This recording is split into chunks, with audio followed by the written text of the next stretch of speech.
자, 얘들아, 요번에는 이번 영상은 쌤이 자랑하는 영상이거든. 이번 6월 모의고사에 내가 만든 아이디 모의고사. 요 아이디 모의고사를 내가 진짜 한 이만큼 만들어놨어. 이만큼 만들어놨는데 그 중에 딱 한 개 내가 배포했지. 한 개. 한 개만 딱 무료 배포를 이투스 홈페이지에다가 해서 되게 많은 친구들이 다운받아서 풀었더라고. 보니까 좀 어려웠을 거야, 얘들아. 근데 솔직히 개 어려웠지, 얘들아, 이 문제가. 근데 거기에 나왔던 게 이번에 육모에 되게 많이 나와가지고 내가 적중 영상을 아예 찍어버리기로 했어. 이런 식으로. 자, 볼게요. 무료 배포한 아이디 모의고사 딱 1회. 딱 1회. 일단 보시면 15번이 이게 지금 사진이 이번 6평 15번이거든. 근데 이제 이 문제를 잘 기억하시면, 자, 이제 오른쪽이 내 아이디 모의고사 15번이야. 자, 거의 비슷하지 않냐, 얘들아? 지금 F에 K 더하고 마이너스 F야. 여기는 F 가만히 있고 마이너스 F 있는데 K라는 게 A로 바뀌어 있고 상수 위치가 좀 바뀌었지. 경계가 1이고 경계가 1이야. 근데 이거 3차 함수인데 요건 지금 4차 함수니까 비슷하지만 이 문제가 훨씬 어려워. 그러니까 내 모의고사가 훨씬 어려웠던 문제인데 심지어 번호도 똑같아. 15번이야 지금. 핵심 아이디어는 구간을 자르고 함수를 뒤집자. 아무튼 되게 딱 비슷하게 나와가지고 놀란 문제였고. 자, 넘어가서 이거 6평 21번인데 요것도 좀 많이 틀렸거든. 그러니까 이번에 보니까 최상위권이 아니고 상위권이거나 중상위권 친구들이 이 문제를 되게 많이 틀렸어. 이게 뭐냐면 결국에는 요 인수 개수를 내가 찾는 거야. 절대값 같은 게 섞여 있는 상황에 대해서 내가 인수 개수가 서로 어떻게 아다리가 맞아야 하는가 이런 건데, 자, 쌤 모의고사에도 잘 보시면 요거 봐봐. 절대값 있고 요 인수 개수를 논하는 거야. 인수 개수. 근데 이것도 15번이었어. 그러니까 재밌는 게 뭐냐면 쌤 모의고사에서의 15번이 이번에 6월 모의고사 15번이랑 21번을 합쳐놓은 느낌이었어. 이렇게 6평에 15번, 21번을 합쳐놓은 거니까 내 15번이 되게 어려웠거든. 근데 이런 식으로 비슷한 게 나왔고, 사실 이 조건 자체는 뭐 자주 나오는 거지. 그래가지고 모의고사 외에도 요거는 쌤 교재 디덕션이라는 책이 15번인데 요즘에 하고 있는 디덕션 있지. 거기서도 내가 많이 다뤘어. 지금 보시면은 봐봐. 뭐 이렇게 절대값 같은 거 있고 인수 개수 같은 거 논하는 이런 류의 문제, 이런 걸 내가 많이 가져왔어요. 많이. 절대값이 이렇게 막 들어가 있고 인수 개수 생각해서 극한값을 구하는 이런 류의 문제 있지. 근데 사실 이거는 나 말고도 좀 좋은 선생님들이라면 많이 했을 것 같긴 해, 수업 때. 나도 이런 것들을 내 책에 되게 많이 넣어놨다라는 거야. 알겠지? 이런 것들 연습 많이 시켜놨다는 얘기고, 이거 6월 미적분 27번 이런 걸 내가 뭐라 부르냐면 삼도미라고 부르지. 삼도미. 삼각함수 도형의 미분법 관련된 건데, 자, 요거 잘 보시면 등변 사다리꼴이야. 이번에 쌤 모의고사 나온 요거. 자, 그림이 거의 비슷한데 비슷한 게 아니라 똑같아. 이거를 원을 이렇게 연장을 한 다음에 요거 연장을 하잖아, 이렇게. 그러면 이렇게 이어주면은 이게 등변 사다리꼴이야, 얘들아. 등변 사다리꼴, 등변 사다리꼴. 그치? 그래서 비슷한 상황이 나왔다라는 거. 일단 3도미를 내가 냈다는 게 되게 좋은 것 같아. 내가 3도미를 모의고사 낼까 말까 고민을 많이 하다가 나올 때가 됐다 하고서 가져온 거거든. 여기 딱 나왔다고. 참고로 6평 27번보다는 쌤 모의고사 요 문제가 훨씬 어려워. 알겠지? 이 문제가 한 4배 정도 어려워요. 다음 거. 자, 미적분 학생들을 다 울려버린 악마의 문제. 28번. 이거 어려웠지, 얘들아. 이게 지금 어떤 상황이냐면 5차 함수에 F가 합성되어 있는 구조인데, 야, 이것도 잘 보세요, 여러분. 이 합성되어 있는 속함수 관찰 유형인데 오른쪽이 쌤 아이디 모의고사 1회에 30번이거든. 이게 탄젠트에 fx 합성한 게 좌변에 있고 여기 2차 함수에 코사인 합성한 게 우변에 있는데 조건도 똑같아.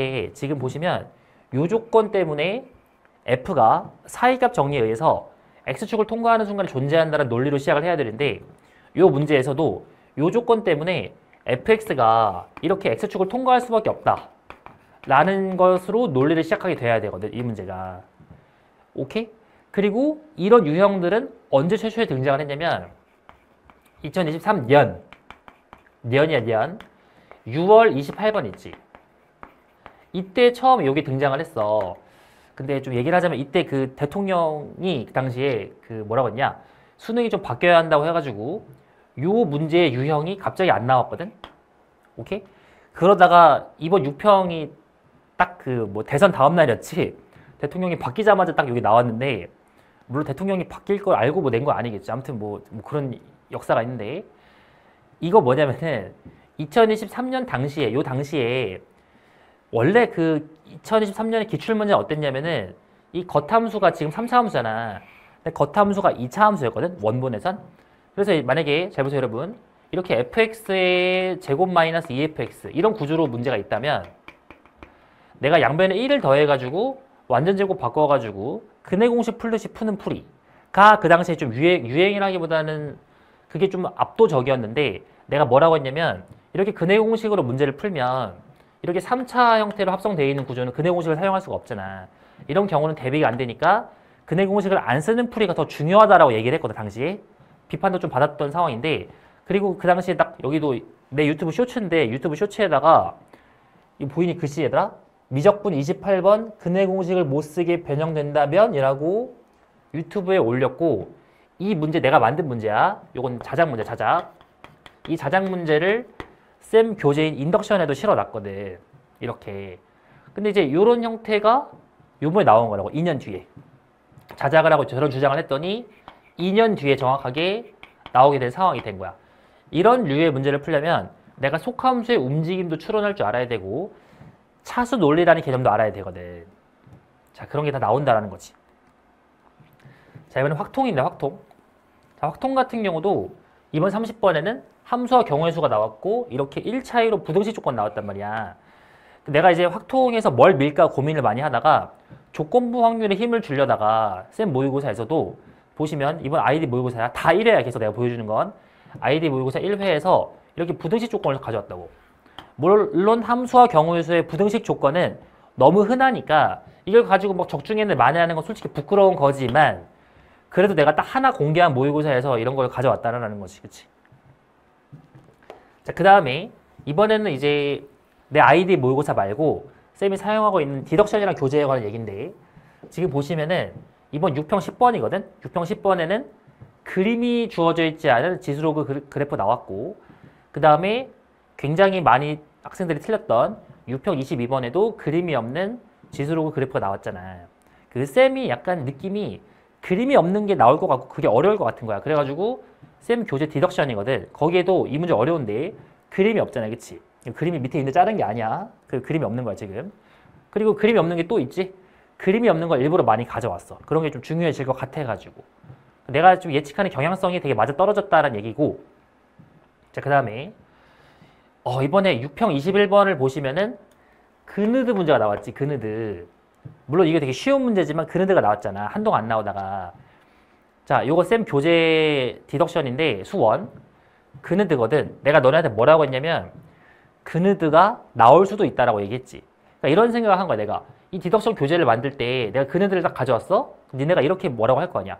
아니 그느드 요즘에 수능이 안 나오는데 수능의 기조를 모르는 사람인가? 라고 나를 비판할까 봐 내가 인강에서도 뭐라고 했냐면 현강에서도 마찬가지지만 그느드가 앞으로 나올 수 있는데 대신에 그느드가 어려운 문제에서 나올 가능성이 적고 쉬운 문제에서 나올 수 있다라고 얘기를 했어. 어려운 문제에서 나올 수가 없는 게 그럼 찍어서 푸는 거랑 비슷할 거니까 의미가 없잖아. 그래서 교재에다가 한 3개 정도 그느드를 넣어놨는데 그느드가 나온 상황이라고 이런 식으로. 됐지? 누가 그느드가 나올 줄 알았겠어.